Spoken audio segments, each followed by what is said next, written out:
नमस्ते। आज हम उस टेक्नोलॉजी के कमाल के सफर को देखने वाले हैं जो हम सबको एक दूसरे से जोड़े रखती है। जी हाँ, मोबाइल नेटवर्क्स की बात कर रहे हैं। तो चलिए देखते हैं कि ये सब शुरू कैसे हुआ। कभी सोचा है कि एक साधारण सी वॉइस कॉल हमारी हथेली में समाई इस हाई स्पीड दुनिया में आखिर कैसे बदल गई? यकीन मानिए, ये सफर टेक्नोलॉजी के विकास की एक बहुत ही शानदार कहानी है।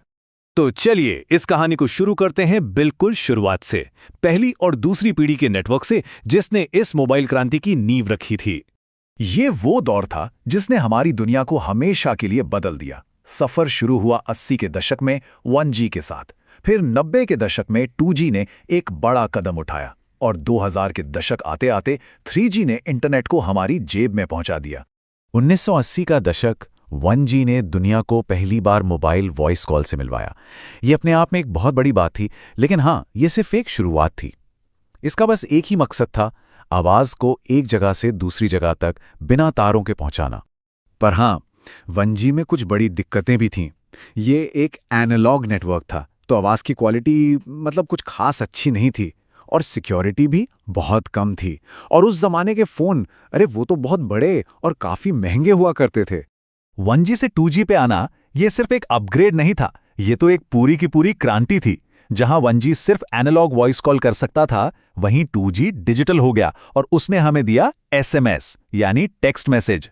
अचानक लोगों के पास बात करने का एक नया, छोटा और बहुत ही पर्सनल तरीका आ गया और यहीं से मोबाइल फोन आम लोगों की जिंदगी का एक जरूरी हिस्सा बनने लगे। अच्छा, तो कहानी में आगे बढ़ते हैं। अब वो दौर आता है जब इंटरनेट हमारी जेब में आ गया और स्मार्टफोन की दुनिया शुरू हुई। तो ये 3G आखिर था क्या? आसान भाषा में कहें तो 3G वो नेटवर्क था जिसने मोबाइल फोन को सिर्फ एक कॉलिंग डिवाइस से कहीं ज्यादा बना दिया। 2000 के दशक में इसने पहली बार मोबाइल पर इंटरनेट की दुनिया का दरवाजा खोला और यहीं से स्मार्टफोन युग की असली कहानी शुरू होती है। 3G के साथ पहली बार इंटरनेट हमारी जेब में था। इसका मतलब था मोबाइल पर ईमेल चेक करना, वेबसाइट्स खोलना और यहाँ तक के वीडियो कॉल्स करना भी मुमकिन हो गया। फ़ोन अब सिर्फ फ़ोन नहीं रहा, वो एक छोटा मोटा कंप्यूटर बन गया था। और फिर आया 2010 का दशक और 4G ने एंट्री मारी। इसने तो जैसे मोबाइल इंटरनेट को पंख ही लगा दिए। सब कुछ अविश्वसनीय रूप से तेज हो गया। तो इस 4G की वजह से क्या क्या मुमकिन हुआ? अरे बहुत कुछ।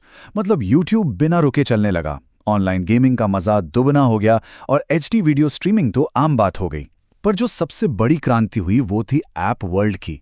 उबर और स्विगी जैसी कंपनियां सिर्फ और सिर्फ 4G की वजह से ही बन पाईं।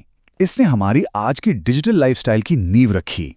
तो अब आते हैं आज के दौर में और झांकते हैं आने वाले कल में। ये वो नेटवर्क्स हैं जो सिर्फ फोन से कहीं आगे बढ़कर हमारी दुनिया बना रहे हैं। 5G की दो सबसे बड़ी खासियतें हैं, एक तो जबरदस्त स्पीड और दूसरा बहुत ही कम लेटेंसी। अब ये लेटेंसी क्या है? सीधा सा मतलब है कोई देरी नहीं, जैसे ही कमांड दिया वैसे ही काम हुआ, जीरो डिले। और यही वो चीज़ है जो भविष्य की टेक्नोलॉजी के लिए दरवाजे खोल रही है। और ये जो जीरो डिले वाली टेक्नोलॉजी है ना, ये सिर्फ फोन के लिए नहीं है। इसी के वजह से आज सेल्फ ड्राइविंग कारें, स्मार्ट सिटीज और आर्टिफिशियल इंटेलिजेंस हकीकत बन रहे हैं। इतना ही नहीं, ये इंटरनेट ऑफ थिंग्स यानी IoT को सच बना रहा है। मतलब एक ऐसी दुनिया जहां हमारे घर के बल्ब से लेकर ट्रैफिक लाइट्स तक सब कुछ एक दूसरे से जुड़ा होगा और स्मार्ट तरीके से काम करेगा। तो एक बार फटाफट से इस पूरे सफर को देख लेते हैं। 1G की एनालॉग आवाज से लेकर 2G के SMS, फिर 3G का मोबाइल इंटरनेट, 4G की हाई स्पीड ऐप वाली दुनिया और अब 5G का AI और IoT कनेक्शन। हर पीढ़ी अपने साथ एक नई क्रांति लेकर आई है।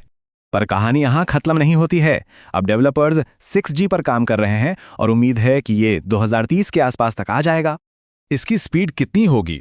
एक अंदाजा है कि 6G 1 टेराबिट प्रति सेकंड तक की स्पीड दे सकता है। अब ये कितना तेज है, इसका अंदाजा लगाना भी मुश्किल है। ये आज की सबसे तेज स्पीड से भी सैकड़ों गुना ज्यादा है। तो इतनी खतरनाक स्पीड से होगा क्या? जरा सोचिए, अब वीडियो कॉल नहीं बल्कि होलोग्राम कम्युनिकेशन होगा, जहां दूसरे इंसान का एक 3D अवतार हमारे सामने खड़ा होगा। हम पूरी तरह से वर्चुअल रियलिटी की दुनिया में खो सकेंगे। ये एक ऐसा भविष्य है जहां इंसान और मशीन का कनेक्शन और भी ज्यादा गहरा और रियल टाइम हो जाएगा। तो यहाँ एक बहुत बड़ा सवाल उठता है, जैसे जैसे इंसानों और मशीनों के बीच का ये रिश्ता और गहरा होता जाएगा, हमारी अपनी दुनिया, हमारा समाज, ये सब कैसे बदल जाएगा? ये एक ऐसा सवाल है जिस पर हम सबको सोचना चाहिए।